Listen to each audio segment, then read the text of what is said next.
Assalamualaikum warahmatullahi wabarakatuh. Bismillahirrahmanirrahim. Alhamdulillahi rabbil alamin.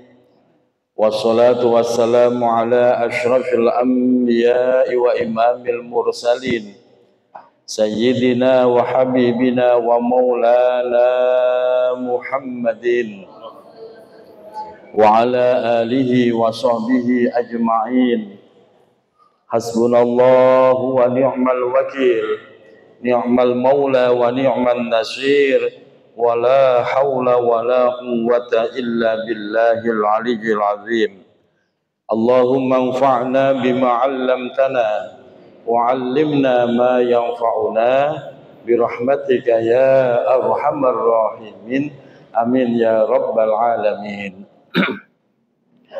Al-Mukarramun, seluruh pengurus DKM Masjid Jami' Al-Faragha, Ketua DKM Bapak Haji Abdul Jabbar, semoga senantiasa Allah pelihara kesehatan beliau, seluruh para asatid, guru-guru kita, sesepuh kita yang senantiasa membersamai kita, semoga beliau yang terhormat Bapak Ustadz Haji Rosim, Bapak Sayuti, Bapak Ustadz Burhan, Bapak Sukamto, dan seluruh para Bapak Haji sesepuh lainnya, semoga senantiasa Allah jaga kesehatannya.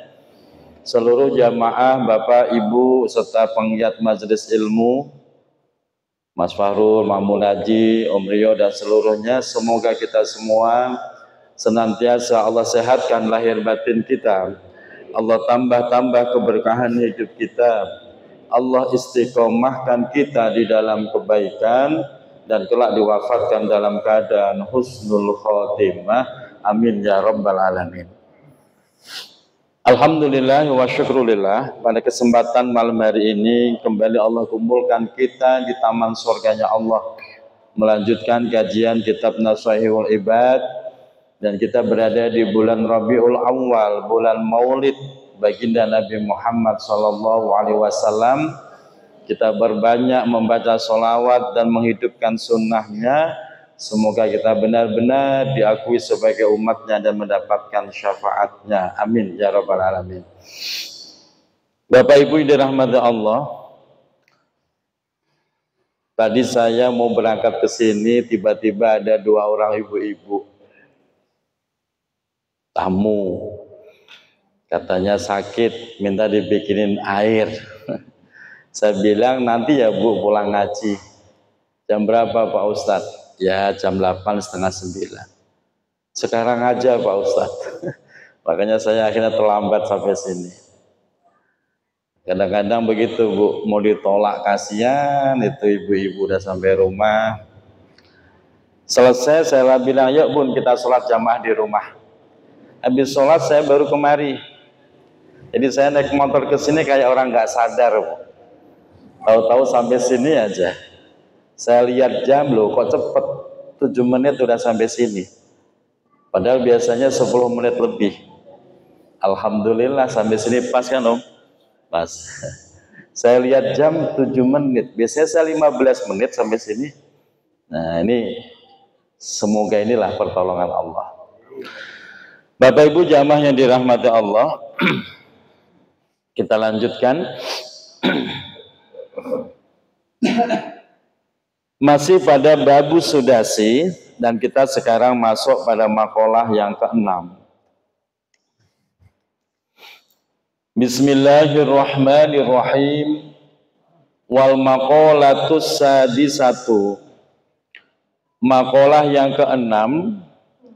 An Aliyin, datangnya dari sahabat Sayyidina Ali radhiyallahu anhu, semoga Allah selalu meridhoinya, wa karrama wajhahu, dan semoga Allah memuliakan wajahnya. Annahu, sesungguhnya Sayyidina Ali qala, berkata, menyampaikan nasihat untuk kita semua. Isi nasihat beliau, man jama'a sittata khisalin, man siapa saja Jamaah yang mengumpulkan sittata khisalin 6 sifat atau 6 sikap di dalam dirinya, lam yada, maka dia tidak akan meninggalkan lil jannati, untuk surga, matlaban, sebagai prioritas kehidupannya. Jadi siapapun orangnya kok bisa mengumpulkan 6 sifat ini dalam dirinya, maka dengan sendirinya mindsetnya, cara pola pikirnya, hatinya yang ada adalah pengen mendapatkan surganya Allah. Dia sudah tidak lagi berpikir keuntungan duniawi. Yang dia pikirin keuntungan akhirat, dapat ridhonya Allah, dapat surganya Allah. Itu dengan otomatis kalau 6 sifat ini ada dalam diri orang tersebut. Wala 'alan nasi mahroban. Wala, dan dia tidak akan meninggalkan 'alan nasi, dari orang-orang, dari manusia, mahroban, yaitu sebagai tempat pelarian. Artinya dia akan menghindarkan riuh, meninggalkan keramaian, meninggalkan popularitas dari kelompok-kelompok manusia. Dia lebih senang menyendiri. Dia lebih senang untuk beribadah. Dia lebih senang bermesraan dengan Tuhannya. Itu otomatis nanti, Bu. Kalau 6 perkara ini ada dalam diri seseorang. Dia udah nggak lagi gemerlap dunia, pengen dapat pujian, sanjungan, popularitas. Udah nggak dipikir kayak begitu, udah nggak jadi pikirannya. Dia totalitas pure lillahi ta'ala. Ada ulama muda seperti itu, ada. Kalau Bapak Ibu pernah lihat YouTube, itu ada namanya Gus Baha. Udah pernah lihat belum, Pak? Tadi Bapak bisa lihat YouTube-nya.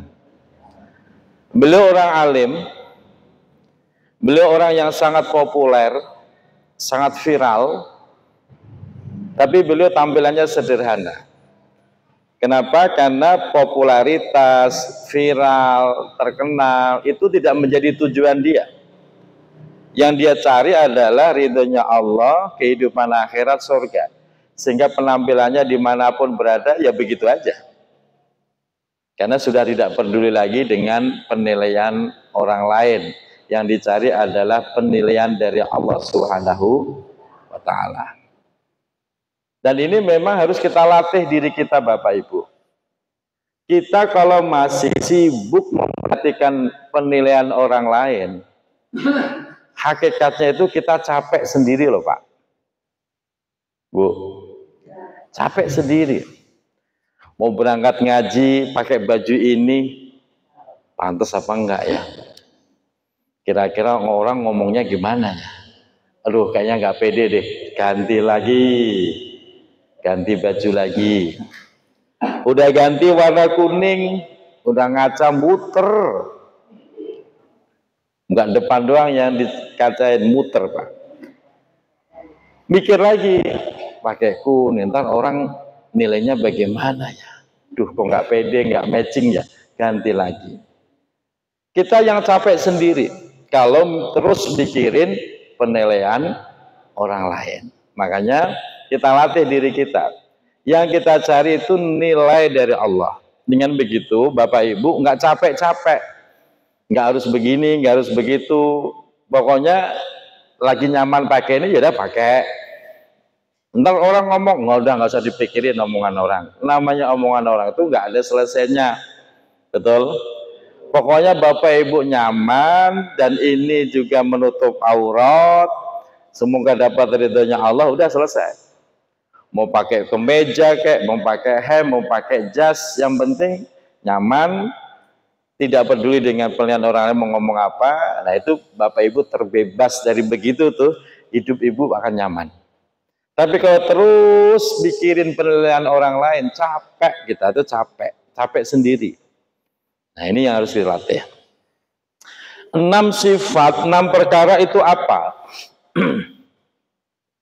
Awaluha, yang pertama dari 6 sifat tersebut, arrafallaha ta'ala, yaitu arrafa, ketika seseorang mengenal Allah Ta'ala, yaitu mengenal Allah Subhanahu wa Ta'ala. Kalau orang itu mengenal Allah dengan baik, fa'ata'ahu, maka dia pasti akan mentaati Allah. Pertanyaannya, Bapak udah kenal Allah belum? Wih, Bapak Islam udah berapa tahun? Bu, Ibu Islam udah berapa tahun? Dari kecil kan? Udah kenal Allah apa belum? Kenal, bagaimana cara mengenal Allah? Apa yang bisa kita kenal dari Allah? Ini yang harus kita latih Bapak Ibu. Semakin bagus kita mengenal Allah, semakin bagus cara kita beribadah kepada Allah. Tapi kalau orang itu nggak kenal baik dengan Allah, ya ibadahnya ngasal. Kalau lagi pengen sholat ya sholat, kalau lagi nggak pengen, ya enggak. Jadi sholatnya tuh mut-mutan gitu jadinya. Jangankan ke Allah lah, jangankan ke Allah. Kita gambarkan, kita analogikan. Bapak kenal nggak Pak RW Rio? Kenal. Kenal baik? Kenal banget? Pasti akan berbeda sikap kita ketika kita kenal tapi nggak kenal baik, nggak kenal banget. Pasti sikap kita beda ketika kita kenal sama Om Rio, kenal banget. Pasti sikap kita beda. Begitu kita kenal Om Rio, kenal banget lahir batinnya, kita makin sayang sama dia. Kira-kira begitu. Bapak sayang nggak sama dia? Wih, nggak ada jawaban. Kira-kira begitu gambarannya. Ibu sayang nggak sama Om Rio?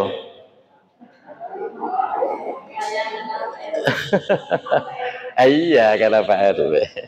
Mau ngomong sayang nggak enak sama suaminya. Artinya begitulah kira-kira. Ketika kita mengenal Allah dengan baik, maka kita akan semakin sayang kepada Allah.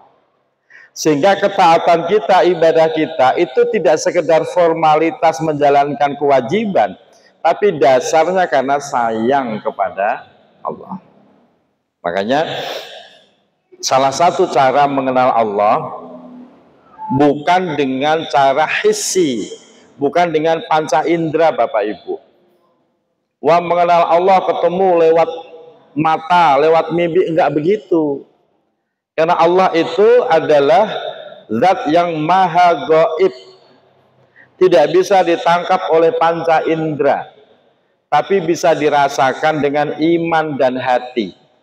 Maka cara mengenalinya adalah dengan mengenali sifat-sifatnya. Maka ulama kita dulu bijak Pak, sehingga kita dikenalkan Allah melalui sifat wajibnya. Ada berapa sifat wajibnya? 20. Masih hafal nggak? Allah wujud kita baqa mukhalafatul hawadisi niyamuhu wahdaniyat qudrat iradat ilmun hayat sama basar kalam qadiran aliman hayyan sami'an basiran mutakalliman. Dulu waktu kecil di musola, di masjid, semua pujiannya pakai itu. Betul? Sehingga kita nih jadi hafal, kalau tiap hari dengar. Tapi anak sekarang, Masya Allah, ibu tes di anak sekarang, nggak ada yang hafal. Betul ya? Makanya nih DKM di sini para penggiat masjid coba dimulai lagi pujiannya pakai tembang tadi, sifat wajibnya Allah. Itu sifat wajib Allah yang harus kita ketahui Bapak Ibu. Dengan mengetahui sifatnya, kita kenal Allah dengan baik. Contoh, sifat Allah apa? Wujud. Allah itu wujud. Bagaimana wujudnya Allah? Nah, bagaimana wujudnya Allah? Nah, ini kita kenal tuh. Itu bukti wujudnya Allah. Adanya langit dan bumi. Bagaimana wujudnya Allah? Wujudnya Allah tanpa ada yang mewujudkan. Beda dengan manusia. Kita wujud karena ada perantara. Perantara siapa? Bapak Ibu. Bapak Ibu wujud karena ada perantara. Bapak Ibunya terus, Bapak Ibu. Dan Allah tidak seperti itu. Wujudnya Allah tanpa sebab, tanpa perantara. Wujud binafsihi. Wujud dengan zatnya. Dan wujudnya Allah kekal. Tidak berubah-ubah dan tidak rusak. Beda dengan kita, wujudnya kita berubah-ubah. Dulu waktu 1 tahun, 2 tahun, bapak-bapak kelihatan imut. Semua orang pengen nyayang. Usia 1 tahun, 2 tahun. Dan sekarang usia 60. Bawahnya pengen nyayang apa pengen jitak, Pak? Udah beda, Pak. Berubah. Dari bayi imut, tumbuh remaja. Tumbuh dewasa, kelihatan ganteng, gagah. Betul ya, Bu? Suami Ibu dulu ganteng, gagah kan? Sekarang masih. Itu namanya melawan sunatullah. Gak mungkin sama, pasti turun. Grafiknya begitu, Pak. Dari bawah naik. Puncak kemuliaan manusia di usia 40 tahun. Habis 40 grafiknya turun lagi pelan-pelan. Makin jelek, makin jelek, makin tua. Makin tua, makin kayak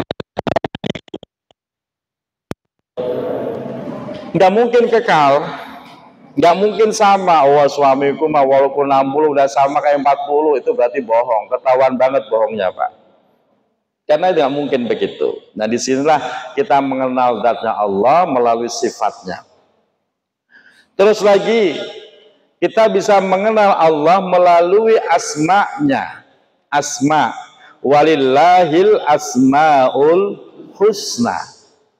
Kita kenal Allah. Allah itu sifat asma' sifatnya itu Ar-Rahman, Ar-Rahim, Al-Malik, Al-Quddus, As-Salam, Al-Mu'min, dan seterusnya. Ada 99. Kita kenalin Allah lewat asma'nya, bahwa Allah itu Ar-Rahman. Ar-Rahman itu apa? Allah itu kasih sayang kepada seluruh makhluknya, baik itu manusia, binatang, tumbuh-tumbuhan, mukmin, kafir, semua dapat sifat rahmatnya Allah. Allah juga Ar-Razzaq. Apa itu Ar-Razzaq? Pemberi rezeki, Pak. Kita kenalin Allah itu zat yang membagi rezeki, mengatur rezeki. Kalau kita kenal dengan sifat Allah, asma Allah seperti itu, Bapak Ibu nggak akan gelisah gara-gara urusan rezeki. Tadi pagi saya kedatangan tamu dari Sawangan. Dia sudah mendapati posisi sebagai HRD. HRD itu apa ya? Udah bagus apa belum pejabatannya? Dan dia berharap dipromosikan naik jabatan. Saya tanya, saya manggilnya Bang, kenapa harus ambisi bisa naik jabatan? anu Pak Ustadz, gajinya meningkat, tunjangannya juga meningkat. Gitu. Kalau nggak naik, ya enggak. Begini ya, saya bilang. Saya hanya bisa bantu doa. Yang terpenting, kalau urusan rezeki, yang dikejar itu harusnya bukan pekerjaannya. Yang dikejar harusnya bukan pekerjaannya. Lalu apa yang harus dikejar? Kalau urusan rezeki yang harus dikejar, dideketin, itu adalah zat yang membagi rezeki. Siapa zat itu? Allah. Harusnya cara berpikirnya begitu Bapak Ibu. Kalau kita kenal Allah, bahwa Allah itu zat yang mengatur, membagi rezeki. Harusnya dikejar bukan pekerjaannya. Ngapain kita capek-capek ngejar pekerjaan? Yang dikejar itu zat yang membagi rezeki. Kita kejar di Allah. Kita rayu Allah. Biar Allah mau membagi rezeki sesuai dengan yang kita inginkan. Teorinya kan begitu harusnya Pak. Wih. Begitu kan Bu? Kalau kita ngejar pekerjaan, dapat tuh pekerjaan, dapat. Cuman rezeki belum tentu dapat. Belum tentu. Karena rezeki dengan pekerjaan, dengan gaji, itu 3 hal yang berbeda Pak. Banyak orang bekerja, gaji nggak dapat, rezeki nggak dapat. Banyak orang bekerja, gaji dapat, tapi rezeki nggak dapat. Banyak orang yang justru tidak bekerja, nggak dapat gaji, tapi tetap dapat rezeki. Banyak orang yang bekerjanya di tempat A, justru dapat rezekinya di tempat B. Betul.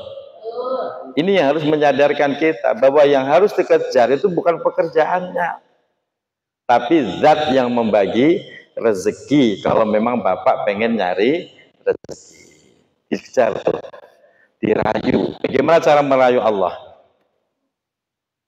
Kita taat, kita kerjakan perintahnya, kita rayu dengan memuji-mujinya, dengan zikir. Itu cara kita merayu Allah. Dengan begitu Bapak Ibu, Bapak yang akan dikejar rezeki. Mau milih yang ngejar rezeki apa dikejar rezeki? Bapak gimana Pak? Milih ngejar rezeki apa dikejar rezeki? Nah, kalau Bapak ikut-ikutan ibunya gimana? Pendapat sendiri dong. Lah rezeki itu memang ada 2 Pak. Ar-rizqu atlubuhu. Ada rezeki yang kamu harus ngejar. Itu kelompok pertama. Jadi dia itu yang ngejar rezeki. Kelompok kedua, ar-rizqu yatlubuka, di mana rezeki akan mengejar dirimu. Itu kelompok kedua. Nah, kalau kita kepengen masuk kelompok kedua, dikejar rezeki, maka Bapak Ibu harus pinter-pinter merayu Allah Subhanahu wa Ta'ala. Bisa dipahami Bapak Ibu? Begitu. Kalau kita mengenal Allah loh ya. Tapi kalau orang itu nggak bisa mengenal Allah dengan baik, yang ada kehidupan dia itu marah mulu, panik mulu, gelisah mulu, takut mulu bawaannya. Ya, besok kerja apa? Besok duit dari mana? Nggak punya kerjaan. Besok makan bagaimana? Jumat depan masih bayar arisan dari mana? Gitu kan? Yang ada tuh gelisah, panik mulu orangnya. Yang ada begitu, betul? Tapi kalau Bapak kenal Allah dengan baik, Bapak akan jadi orang yang tenang. Dibilangin istri, Pak, besok itu bayar SPP, Bapak tenang. Ya Bu, insya Allah ada. Tinggal tugas Bapak, kerja semampunya. Yang penting, rayu Allah dengan lebih baik lagi. Ayo. Gimana cara merayu Allah? Ya bangunlah di sepertiga malam terakhir, sebut nama Allah, ya Rahman, ya Rozak, sebut, dirayu. Ini enggak, malah yang dikejar pekerjaannya. Ya capek, Pak. Kerja semampunya, sesuai bakatnya masing-masing. Yang perlu ditingkatkan adalah bagaimana kita bisa mengejar Allah, zat yang membagi rezeki. Itu teorinya harusnya. Nah, nanti Bapak Ibu hidupnya akan lebih nyaman, lebih damai, tenang gitu. Beres-beres urusan mah itu. Malah ada yang lebih parah tuh Pak, kemarin tuh jamaah itu lucu. Suaminya yang curhat ke saya. Dia habis ngaji, mampir ke rumah, cerita, Kiai, doain ya. Ya selalu saya doain jamaah mah, ada apa? Masa istri hamil lagi? Begitu bahasa dia. Bahasa dia itu kayak bahasa penyesalan. Masa istri hamil lagi? Karena bahasa begitu saya timpalin. Emang siapa yang menghamili? Kan saya begitu, Bu. Yang menghamili saya, Kiai. Lu kenapa bahasa nyesel begitu? Kita ekonominya pas-pasan, masa hamil lagi, udah KB lo padahal kayak gitu. Menyesali takdir. Saya bilang, kamu jangan ngomong begitu. Kamu namanya menyesali takdir. Orang kalau menyesali takdir, bukannya bagus, malah tambah babak belur. Terus gimana? Ya udah hamil kan? Udah, ya sudah disyukuri. Jangan pernah berpikir malah diaborsi, jangan, disyukuri. Dan rezekinya gimana? Udah saya lagi gak ada kerjaan lagi. Siapa yang harus nyuruh kamu nyari kerjaan? Enggak. Saya bilang Bapak Ibu, anak setiap manusia lahir ke muka bumi ini membawa rezekinya masing-masing. Anak nggak bakal ngulangin rezekinya orang tua, enggak. Terus cuman rezeki anak dilewatkan orang tua. Bapak jangan khawatir, rezeki anak tuh ada sendiri, lewatnya bisa lewat orang tuanya. Jadi Bapak jangan khawatir masalah anak.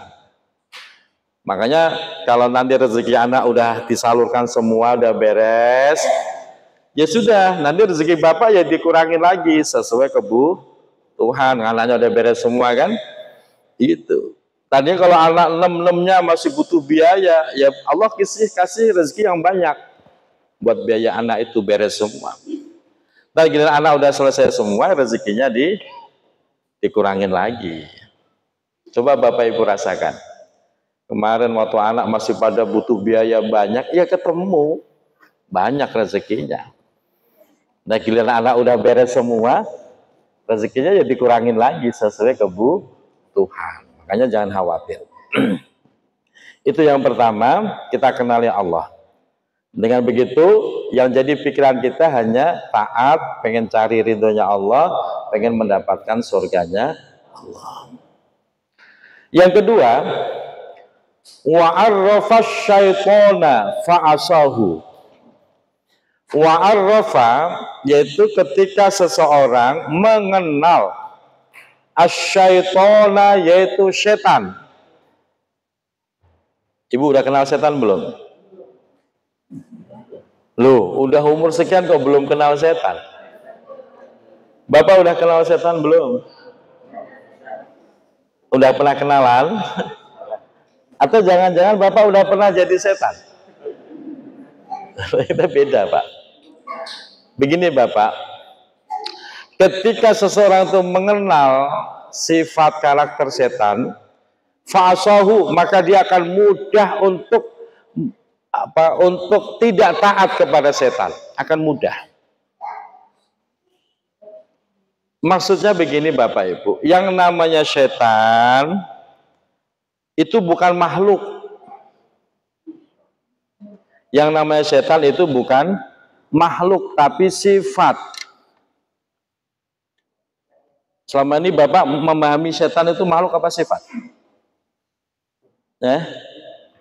Setan itu sifat Pak. Nah bentuknya setan itu macam-macam. Ada yang terbuat dari jin, ada yang terbuat dari manusia. itu bentuknya setan. Jadi sifatnya itu setan, makhluknya bisa manusia, bisa jin. Nah, kita kenalin tuh sosok setan itu seperti apa, karakternya bagaimana. Kalau kita kenal, maka kita akan mudah untuk menghindar dari gangguan setan. Apa karakter setan? Satu, inna syaitana ya'muru bil munkar wa yanhauna 'anil ma'ruf. Setan itu akan menyuruh seseorang berbuat mungkar. Wa yanhauna 'anil ma'ruf, dan menghalang-halangi orang dari berbuat baik. Setiap kali Bapak berhadapan dengan seseorang kok ngajakin berbuat mungkar, berarti orang itu adalah setan. Cuma wujudnya manusia. Siapapun itu. Maka waktu itu pernah saya bahas, nah manusia itu wujudnya macam-macam. Bisa wujudnya seperti suami, bisa wujudnya istri, bisa jadi wujudnya adalah anak. Itu. Maka kita kenali itu karakter-karakter semacam itu. Insya Allah dengan begitu Bapak Ibu akan mudah untuk menghindarkan diri dari setan. Yang ketiga sekarang, wa arrafal akhirata fatolabaha. Wa arrafa, yaitu ketika seseorang mengenal al-akhirata, kehidupan akhirat, fatolabaha, maka dia akan mencari akhirat itu dengan sungguh-sungguh. Nah, ini yang harus kita sadarkan Bapak Ibu. Sementara orang lebih sering mencari kehidupan dunia, padahal dunia itu adalah hanya tempat singgah. Tempat kita yang menjadi kekal selama-lamanya adalah akhirat. Dan akhirat Bapak Ibu itu pilihannya cuma dua. Kalau nggak surga, ya neraka. Kalau nggak neraka, ya surga. Nah, hidup ini pilihan. Makanya ketika seseorang hanya fokus mencari kebahagiaan dunia, tidak mau mikirin kebahagiaan akhirat, orang ini tidak hanya rugi, tapi celaka. Ini namanya orang tidak kenal akhirat. Nah, cara kita mengenal akhirat, ya lewat ngaji begini Bapak Ibu. Kalau nggak ngaji, ya nggak bakal kenal. Saya kasih tahu, yang pertama, akhirat itu darul khuldi, tempat keabadian. Tempat keabadian. Setelah kita masuk alam akhirat, sudah nggak ada alam lagi selain akhirat. Yang kedua, akhirat itu adalah tempat pembalasan dari seluruh amal kita waktu hidup di dunia. Yang baik balasannya baik, yang buruk balasannya buruk. Yang ketiga, akhirat itu adalah tempat penyesalan. Tempat penyesalan. Siapapun orang yang sudah terlanjur mati, masuk ke alam akhirat, semua pasti nyesel. Yang sudah rajin saja nyesel, apalagi yang malas tambah nyesel. Dan yang berikutnya, akhirat itu adalah kehidupan yang sebenarnya. Sementara dunia ini itu ibarat orang yang sedang tidur, orang yang sedang tidur, yang asik dengan mimpi-mimpinya. Ada yang mimpi sebagai pejabat, asik dengan jabatannya. Ada yang mimpi sebagai politikus, akhir dengan politiknya. Ada yang lagi mimpi sebagai pedagang, dia asik dengan dagangannya. Begitu mati, dia sadar bahwa kehidupan sebenarnya itu adalah di akhirat. Semua yang dilakukan di dunia itu ibarat orang yang sedang asik mimpi dengan di dalam tidurnya. Nah, makanya nih kita lagi mimpi nih Pak. Pastikan mimpi kita ini adalah mimpi yang baik, sehingga akan menghasilkan kebaikan di kehidupan akhirat. Terakhir sebagai penutup, sebelum tutup, nanti kita lanjut, bahwa orang itu mati 2 kali, hidup 2 kali. Sudah tahu pengumuman ini belum Bapak Ibu? Orang itu mati 2 kali, hidup 2 kali. Saat ini kita mengalami hidup yang pertama. Jadi pertama tuh Pak, proses manusia itu berangkat dari kematian dulu. Dari kematian, terus hidup, terus mati, terus hidup. Pertama kita berangkat dari kematian. Kapan itu? Ketika ruh masih di alam ruhnya. Ruh tanpa jasad disebut mati. Begitu juga jasad tanpa ruh juga disebut mati. Selama ruh belum ditiupkan ke jasad, statusnya masih mati Pak. Itu kematian kita yang pertama. Begitu ruh sudah ditiupkan ke jasad kita, di usia kandungan 4 bulan, terus dilahirkan ke muka bumi, inilah kita mengalami kehidupan yang pertama, fase pertama. Habis mati, hidup. Habis hidup, mati. Jadi rencananya kita semua bakal dimatikan oleh Allah. Mau apa enggak? Ya harus mau, memang dipaksa. Gitu. Harus mau. Pertama kan kita mati, dipaksa Allah harus hidup. Dipaksa Pak kita. Sekarang kita udah hidup, nanti akan dipaksa lagi akan mati. Setelah mati akan dipaksa Allah untuk hidup. Kehidupan kedua itu yang kehidupan yang sebenarnya. Setelah kita hidup, wa ilaihin nusyur, kita akan kembali kepada Allah. Pilihannya kalau nggak surga, neraka. Ibu mau kemana?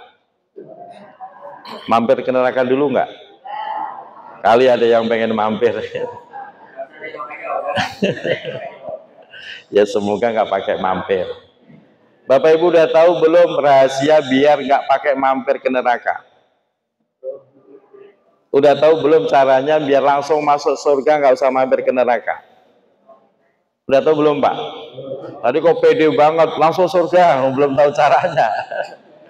Saya kasih tahu caranya Pak, Bu, kalau pengen nanti langsung surga, nggak pakai mampir ke neraka, caranya satu, pastikan besok kita mati nggak bawa dosa.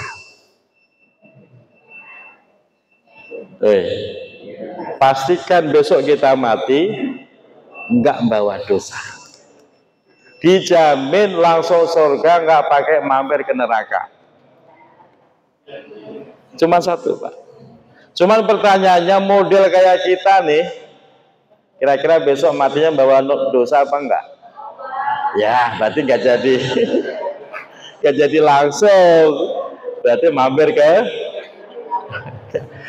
Semoga ya mumpung masih hidup lah, kita mohon ampun kepada Allah, kita saling memaafkan, besok mati sudah nggak bawa dosa. Amin ya Rabbal. Kalau masih bawa dosa, ya mau nggak mau pasti mampir. Nggak disiksa Bu, cuman dibersihkan saja dosanya. Gitu ya. Semoga kita semua husnul khotimah. Assalamualaikum warahmatullahi wabarakatuh.